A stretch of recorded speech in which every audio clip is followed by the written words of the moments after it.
Ghana memu ha stadium sem ewo ha edika editie edi so eka ho asem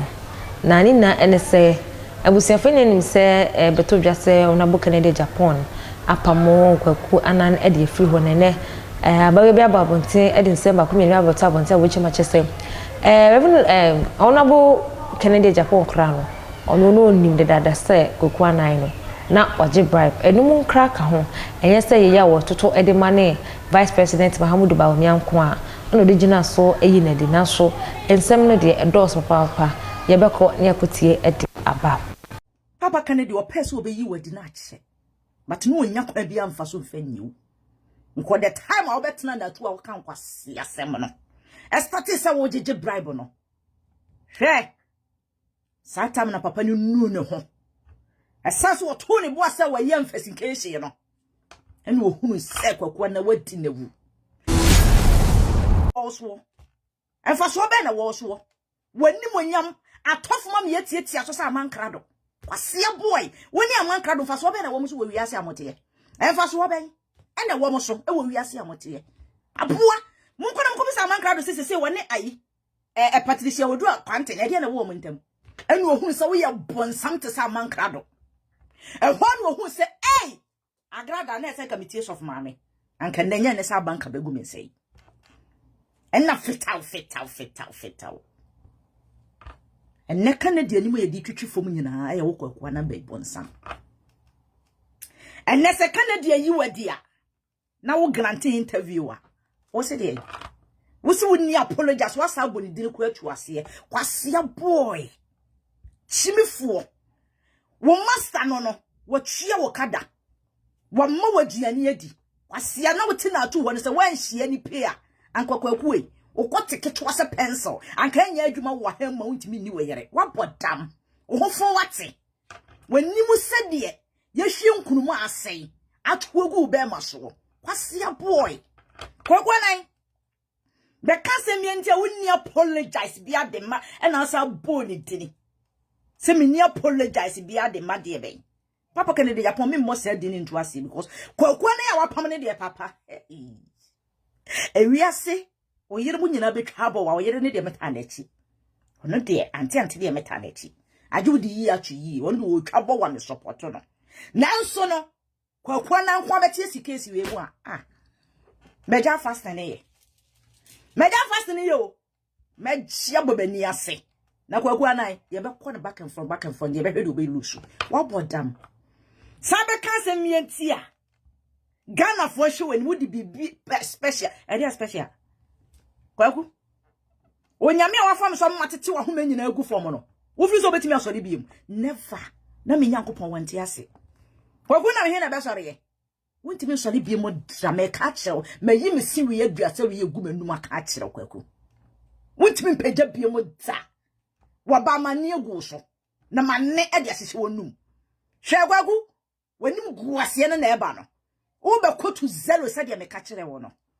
wo be ko atu zero esanse na me pese papa Kennedy Japan nya tse onyame tse mu no yi wo firi ne nche na agro ne starte wonnim wakopa na kyew ne kobu nkotodwe na bribe a wagegye nyina no wonfa nchew na onyame emfa wonfom so nchew kwase ya na otumi yekura wo no kwakwa nan me ka kyew sentimi nyi kuyi ma wo maton wo kwate ketwa no pencil no maton me dia gi note 4 maton wo shwa ni medical aton agi note 4 no me di obema na nkasa da bema ni bewuo no sa da me yi range over pie ada bema ni bewuo no me yi range over ena de pie wa potam kokwa na wo so bere Ghana fon show when you di be special ever we yale papa wonyame a wafa me so matete wa ho manyina agu fom no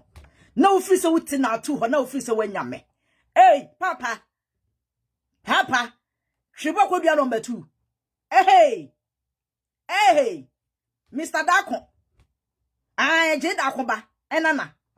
pa TV mame masa wo de banche abomum afu no hu sa banche na nya de na afu no hu sa won ye nche ubedi wakoto abere wa watwa bla Wacha bra da bia ni mu wante da bia se chinchina me ne beda kyesa wo na wokita bema wo na wokita boss kwakwa na wo na wokita boss enti abrewa wacha bra na wotene ba bie wo na wacha boss kyesa wo na wokita boss kyesa wo na abetimi ni abrewa na wacha bra nada wapota masa wo de banchi abomum enti ade wanya de obedi kwakwa na obedi na me ka kire no maka kire wo ha kwakwa na me kura wo se kohyia na ma me ka se mba akwankire me kura wo se kohyia me wone me se me wone kwakwa na me wone awone wa wone se opɛ na wo ye bema na se wo so wo be da wachi na wo na wo yia kwa homa na wo de wo ho a me video wonim na wo ye wa adwo so wo be reply me se me no be call back and front wo ma me no papa na so wo no ye nu nti o mama onyansa ma wisdom make sure so ma wo wisdless bastard make sure papa so ma ready be o ma wo de be wisdless bastard aboa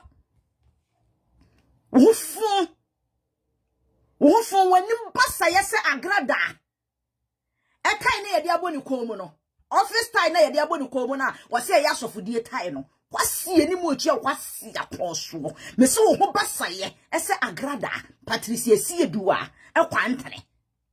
sa ne kola na ye de aboni komu no kwa lobi kola no wanim basaye se no wo fu wate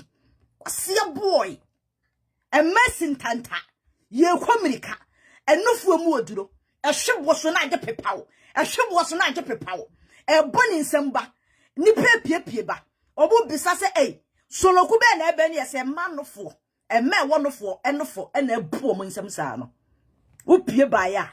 wona wonum wona tete wona wo de wukita de be anu oswonti wona be nom no fo na no kwasia wona be nom no fo na na kwaku na meni wonum mesi wo bie wanu du is fire na me se ka kire de be wo sa akwa na wo ti Israel no wo se eni wanu kasa wo nim se ayi me pese me do obi be ye example akwa na ba ma me kasa mba akwankyere wo kwasi ya bribe na what na social media ajeje ano wo wie ye asi so woni kwakwa na be ye ba akona so be interview no anya kwa be keka kwasi ya rubbish e wo platform so e di akire papa Kennedy ene na me ka akire papa wo Israel na wote me bebo ni su nyina de egu abontene me be sane wasane wo nana no wo gen father no muso wo hia wo difo no muso wo hia prophetess so wonim na video we wo be fase wo ko interview de be kwa na wo be fase wo ko ye anasesa obi abetimi afa ka ho asem I don't fucking die but wo ni kwa nan try and see